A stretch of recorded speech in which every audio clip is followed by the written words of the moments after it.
Este video es patrocinado por Yadpa, donde cada libro es un mundo nuevo.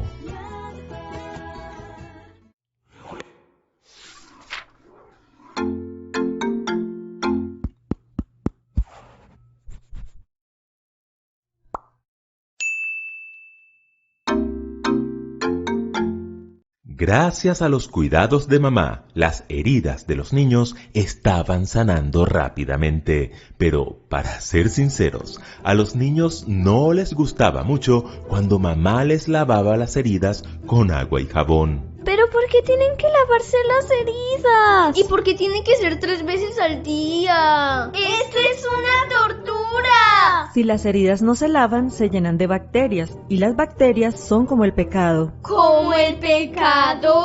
Sí, las bacterias se multiplican más rápido de lo que ustedes se imaginan. En algunos casos, una sola bacteria puede producir más de 18 millones de bacterias nuevas en solo 24 horas. Mamá les explicó que si esas heridas no se lavan, se infectan. Si una infección no se trata, puede ocasionar una celulitis. Si la celulitis no se trata, la infección puede llegar hasta el hueso, ocasionar una sepsis, que es cuando la infección produce una reacción en cadena en todo el cuerpo, y esto puede llevar a la persona incluso hasta la muerte. Todo por la multiplicación descontrolada de las bacterias. Con el pecado ocurre un fenómeno muy parecido. La desobediencia de Adán y Eva en el jardín del Edén introdujo la bacteria del pecado y ésta se fue multiplicando en el mundo hasta causar una terrible infección en la humanidad. El resultado fue muy doloroso para aquellos que no aceptaron el tratamiento de Dios y una bendición para aquellos que sí lo aceptaron y lo siguen aceptando hoy. Escuela Sabática Like presenta la serie El Pacto Eterno de Dios. Lección 3. Por siglos perpetuos. Como recordarán, al encender Radio Génesis Estéreo, en el capítulo 1 escuchamos: Y vio Dios todo lo que había hecho, y aquí que era bueno en gran manera. Pero cuando vamos al capítulo 6, notamos que Dios ve una cosa muy distinta. Y vio Jehová que la maldad de los hombres era mucha en la tierra. ¿Lo notan? Primero, Dios ve algo muy bueno en la humanidad y luego ve algo muy malo en la misma humanidad. Pero ese Dios de misericordia estaba dispuesto a intervenir en la sepsis del mundo a través de un pacto con un hombre llamado Noé. Por eso la pregunta de esta semana es: ¿qué podemos aprender del pacto de Dios con Noé? En primer lugar, que el pecado alcanzó proporciones inimaginables. Desde Génesis 4 hasta Génesis 6 se despliega delante de nosotros el cuadro de la expansión y el crecimiento del mal. El pecado destruye como una infección maltratada, produce un abismo cada vez mayor entre Dios y los seres humanos. Pasa de la desobediencia al asesinato, del asesinato a la lujuria desenfrenada, y luego a la corrupción y a la violencia total. Para los días de Noé, Dios ve que todo designio de los pensamientos del corazón de ellos era de continuo solamente el mal. La infección del pecado llegó hasta los huesos. Se convirtió en una infección mortal. Correcto. La palabra designio significa pensamientos, propósitos o intenciones. La palabra corazón alude a la sede del pensamiento y el razonamiento y por lo general se refiere a la mente con todas sus facultades. ¡Qué evaluación tan increíble! Todos los propósitos, intenciones y designios, tanto de hombres como de mujeres, eran perversos continuamente. Definitivamente el pecado alcanzó proporciones inimaginables. En segundo lugar, que Dios reaccionó. La Biblia nos habla muchas veces acerca de los sentimientos de Dios. Génesis 6:6 es un ejemplo de ello.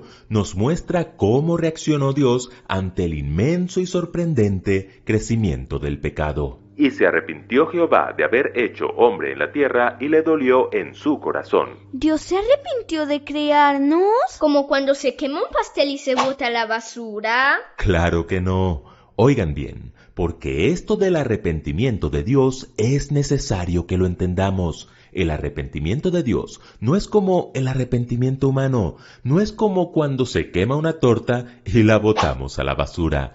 El arrepentimiento de Dios solo podemos entenderlo a la luz de lo que se afirma después. Le dolió su corazón. El idioma hebreo emplea una palabra bien particular para referirse al arrepentimiento de Dios, nacham. Esta palabra no implica una falta de previsión por parte de Dios ni vacilación alguna en su naturaleza o propósito. El arrepentimiento de Dios es una expresión que se refiere al dolor de Dios ocasionado por la pecaminosidad del hombre. Dios se conmovió por el hombre, no odió al hombre. Es como si papá, al ver las heridas de sus hijos, se arrepintiera de haberlos llevado al parque. No es que no ame a sus hijos o que no los quiera llevar a pasear, es que le duele verlos tan lastimados. Esta dolorosa condición exigía una acción drástica e inmediata. El juicio de Dios vendría en forma de un diluvio mundial. Borraré de la tierra a los hombres que he creado, desde el hombre hasta la bestia, y hasta el reptil y las aves del cielo. Pero no todo estaba perdido. Dios abriría una puerta de salvación para que todo aquel que creyera la cruzara y se salvara. El arca de Noé. En tercer lugar, que la gracia de Dios es real. Es interesante notar por qué Dios escoge a Noé para pactar con él. Radio Génesis Estéreo nos da la noticia. Sí, justo en el capítulo 6 y versículo 9. Noé, varón justo, era perfecto en sus generaciones. Con Dios caminó Noé. Es como si en medio de tanta maldad, Dios sacara los binoculares para buscar a alguien diferente y entonces encuentra a Noé. Sin lugar a dudas, Noé era alguien que tenía una relación especial con el Señor.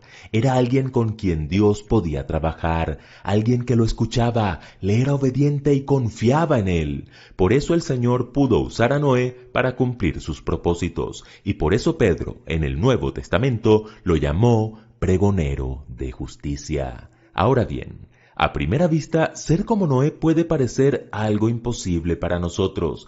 ¿Cómo ser justos cuando la misma Biblia dice que no hay justo ni aun uno? ¿Cómo ser perfectos cuando solo Dios es perfecto? ¿Cómo caminar con Dios en un mundo tan convulsionado?